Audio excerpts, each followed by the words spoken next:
Razia protokol kesehatan gencar dilaksanakan di sejumlah tempat di Makassar, Sulawesi Selatan. Alhasil, petugas masih menemukan banyak warga dan pedagang yang tidak menerapkan protokol kesehatan dengan baik.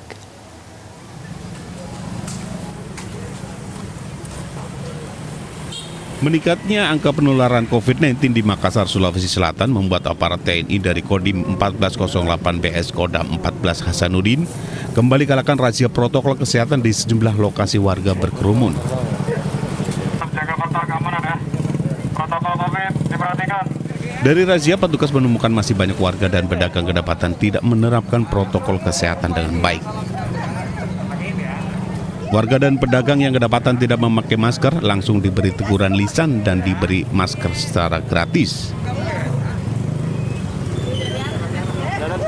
Usai membagikan masker, petugas kembali melakukan himbauan lewat alat pengeras suara dan papan himbauan menggunakan bahasa daerah agar masyarakat tetap mematuhi protokol kesehatan seperti rajin mencuci tangan, menjaga jarak, memakai masker dan mengurangi mobilitas di luar rumah. Ada warga masyarakat kita yang mungkin kelupaan atau tidak bawa masker. Itu yang menjadi sasaran kita untuk kita ajak. Manakala mereka tidak mempunyai masker, kita berikan masker kepada mereka dan kita tekankan kembali bahwasanya masker wajib kita pakai. Memakai masker, mencuci tangan, menghindari kerumunan dan membatasi mobilitas warga. Razia protokol kesehatan kembali masif dilakukan seiring jumlah kasus penularan COVID-19 di Makassar terus bertambah pasca adanya pilkada serta libur Natal dan Tahun Baru. Dari Makassar, Sulawesi Selatan, Julius Vin, iNews melaporkan. Semakin tingginya angka kasus COVID-19 di ibu kota tidak serta-merta membuat kesadaran akan protokol kesehatan meningkat. Sejumlah pelanggaran masih saja ditemukan dalam razia yang digelar di Johar Baru dan Senen, Jakarta Pusat.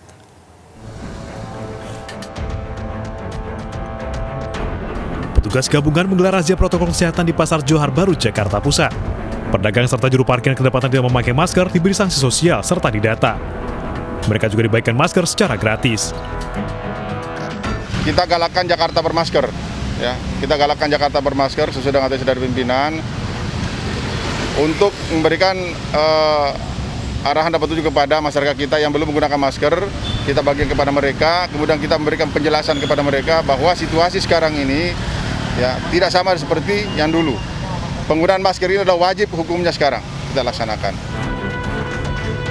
Razia juga terus digelar di kawasan Pasar Senen, Jakarta Pusat. Sejumlah pengendara motor terjaring razia karena tidak menggunakan masker. Para pelanggar pun diberi sanksi membersihkan fasilitas umum. Dari Jakarta, Rian Rahman, Muhammad Ardiansyah, iNews melaporkan. Kapolri Jenderal Listio Sigit Prabowo dan Panglima TNI Marskal Hadi Cahyanto meninjau protokol kesehatan di Pasar Tanah Abang, Jakarta. Hal ini sebagai bentuk penerapan aturan protokol kesehatan untuk mengendalikan penyebaran COVID-19.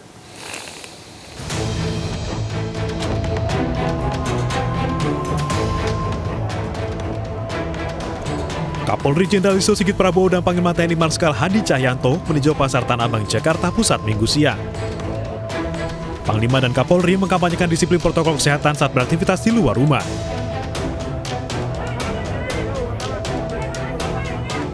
Tak hanya itu, mereka juga membagikan masker dan juga paket sembako.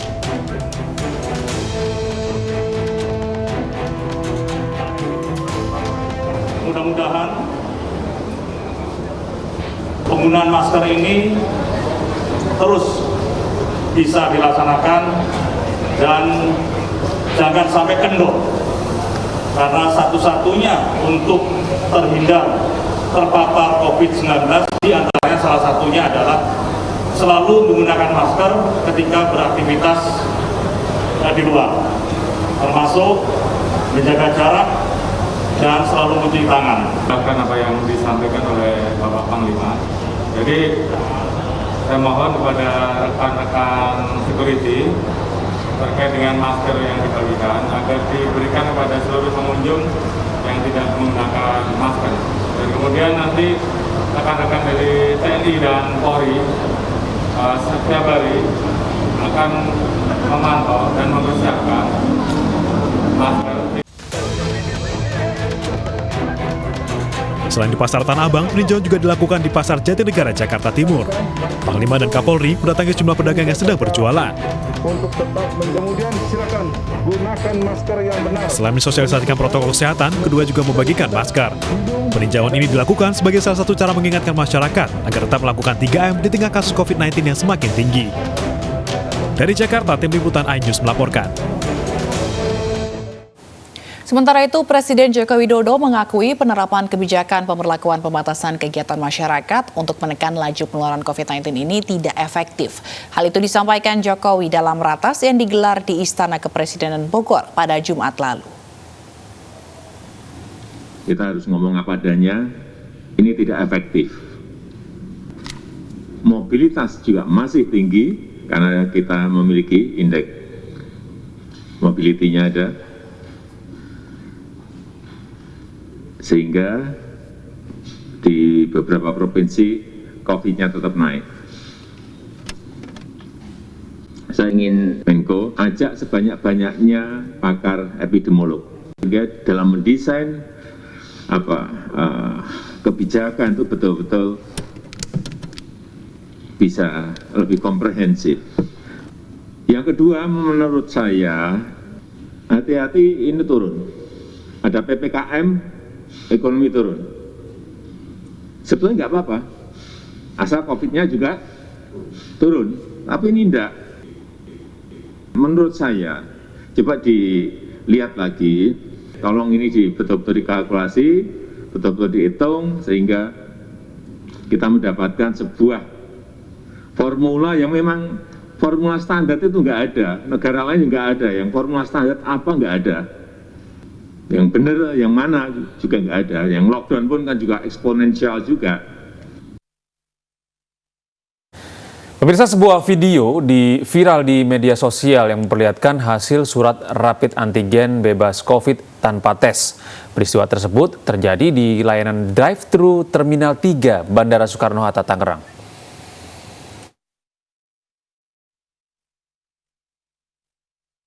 Sebuah video yang memperlihatkan surat keterangan bebas COVID seorang wanita dari hasil rapid antigen di Bandara Soekarno-Hatta, Tangerang menjadi viral. Pasalnya dalam video ini, surat keterangan bebas COVID didapat wanita tersebut tanpa melalui prosedur pemeriksaan spesimen oleh petugas Pharmalab. Peristiwa itu terjadi di layanan pemeriksaan kesehatan drive-thru Terminal 3 Bandara Soekarno-Hatta. Menurut Kapolresta Bandara Suta, Kombes Pol Adi Ferdian, pihak kepolisian akan meminta klarifikasi dan konfirmasi kepada yang bersangkutan. Langkah-langkah kita tentunya akan melakukan konfirmasi terlebih dahulu untuk mengklarifikasi apa yang disampaikan oleh yang bersangkutan di media sosial tersebut. Kemudian kalau memang ada hal-hal ataupun mungkin tindak pidana yang terjadi di sana, kita akan melakukan penyelidikan lebih lanjut. Namun di langkah awal kita akan mengonfirmasi kepada yang bersangkutan terhadap apa yang disampaikannya di media sosial itu untuk kita ungkap hal-hal apa yang sebetulnya terjadi di tempat tersebut. Sejauh ini baru satu orang yang akan dipanggil untuk dilakukan pemeriksaan. Dari Tangerang, Banten, Hasnugara, iNews melaporkan. Setelah sempat buron, pembuat surat hasil rapid antigen palsu di kawasan Bandara Sultan Hasanuddin Makassar diringkus tim Jatantras Polres Maros. Pelaku ditangkap di salah satu rumah keluarganya di Desa Kurusumange, Kabupaten Maros.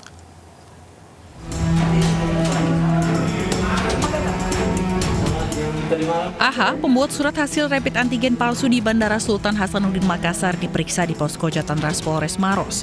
Pelaku ditangkap setelah bersembunyi di salah satu rumah keluarganya di Desa Kurusumange, Kabupaten Maros. Pelaku diketahui merupakan pejabat salah satu rumah sakit swasta di Kota Makassar. Pelaku menjual hasil rapid antigen palsu seharga Rp200.000 per lembarnya. Sebelumnya, polisi juga sempat mengejar pelaku di tempat kerjanya dan rumah milik pelaku yang berada di kawasan perumahan di Kabupaten Goa, namun hasilnya nihil. Sudah diamankan, sekarang sudah diamankan di Polres Maros. Sekarang diperiksa, sementara dalam pemeriksaan. Ada berapa pelaku, Pak, yang diamankan oleh pihak kepolisian sendiri? Untuk sementara, pembuat juga baru satu orang kita amankan. Inisialnya, Pak? Ini inisial H. Dia jabatannya sendiri di rumah sakit apa sih? Sebagai sekretaris dirut rumah sakit swasta Di Makassar. Dia melakukan mencari keuntungan pribadi dengan jam di 200.000 per lembarnya. Pengungkapan kasus surat rapid antigen palsu ini berawal ketika 18 calon penumpang di Bandara Sultan Hasanuddin Makassar tertahan karena ternyata surat hasil rapid antigen mereka palsu. Surat dikeluarkan oleh salah satu rumah sakit swasta di Kota Makassar. Polisi masih menyelidiki kasus ini karena diduga masih ada pelaku lainnya. Sementara pelaku yang ditangkap terancam hukuman 6 tahun penjara. Dari Kabupaten Maros, Sulawesi Selatan, Wahyu Ruslan, iNews melaporkan. Pemirsa, hampir 6 tahun satu keluarga di Desa Lepe, Kabupaten Konawe, Sulawesi Tenggara bermimpi untuk mendapat penerangan listrik. Selama ini mereka hanya mengandalkan jaringan sambungan listrik tetangga yang terkadang diputus dan dibatasi. Iya Sila, dan kini mimpi itu menjadi nyata berkat program Sedekah Karyawan PLN wilayah Sulawesi Selatan, Tenggara, dan Barat.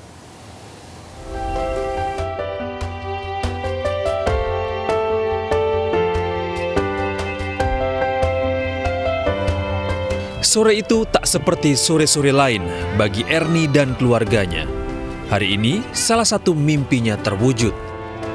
Ya, sudah lebih dari 6 tahun, Erni bersama kedua anak dan suaminya tinggal di rumah sederhana, hampir tanpa penerangan, di Desa Lepe, Kabupaten Konawe, Sulawesi Tenggara. Lentera yang menerangi malam-malam Erni dan keluarga kecilnya tak lebih dari belas kasihan tetangga. Tak jarang, aliran listrik ke rumahnya terpaksa diputus karena belum membayar biaya pemakaian ke tetangga. Namun hari itu, salah satu doa keluarga pengumpul batu itu terwujud. Kehadiran petugas PLN di rumahnya bak mimpi yang menjadi nyata. Melalui program Sedekah Karyawan PLN Unit Induk Wilayah Sulawesi Selatan, Tenggara, dan Barat, melalui program Sedekah Karyawan PLN Unit Induk Wilayah Sulawesi Selatan, Tenggara, dan Barat, Erni mendapatkan program pemasangan aliran listrik gratis dengan nama Light Up the Dream yang bersumber dari sedekah para karyawan PLN. Pengen juga punya listrik sendiri, Pak, tapi nggak bisa beli. Tapi dengan adanya ini bantuan saya sangat berterima kasih, Pak. Soalnya kasihan barusan ada orang janji saya dia tepati, Pak. Banyak yang janji-janji saja tapi tidak ada rumah lah, apalah tidak ada.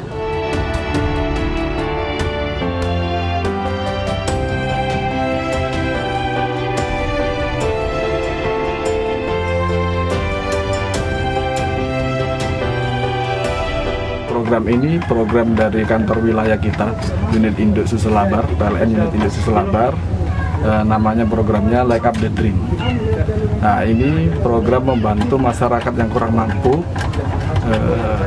biayanya dari sedekah teman-teman pegawai. Jadi harapannya dengan adanya program ini PLN tetap bisa membantu tanpa memberatkan keuangan perusahaan.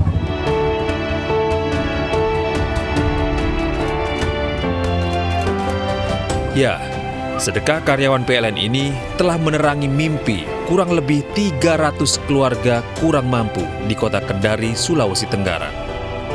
Warga bisa mengusulkan sendiri agar mendapat bantuan pemasangan listrik gratis melalui program Light Up the Dream atau informasi dari PLN untuk selanjutnya diverifikasi. Rencananya program ini akan terus berjalan untuk mewujudkan mimpi banyak keluarga kurang mampu lainnya keluar dari kegelapan. Dari Konawe, Sulawesi Tenggara, Asdar Zula, iNews melaporkan. Ya pemirsa, saat lagi Fazila masih akan kembali dengan informasi dari mancanegara. Zila, informasi apa yang menjadi sorotan Anda pada pagi hari ini? Ya Gede, pemirsa, usai jeda akan ada informasi mengenai sebuah rumah sakit terbakar di Santiago, Chile. Ratusan pasien COVID-19 yang tengah dirawat terpaksa dievakuasi. Informasi mancanegara akan kami sampaikan usai jeda. Tetaplah di iNews Pagi.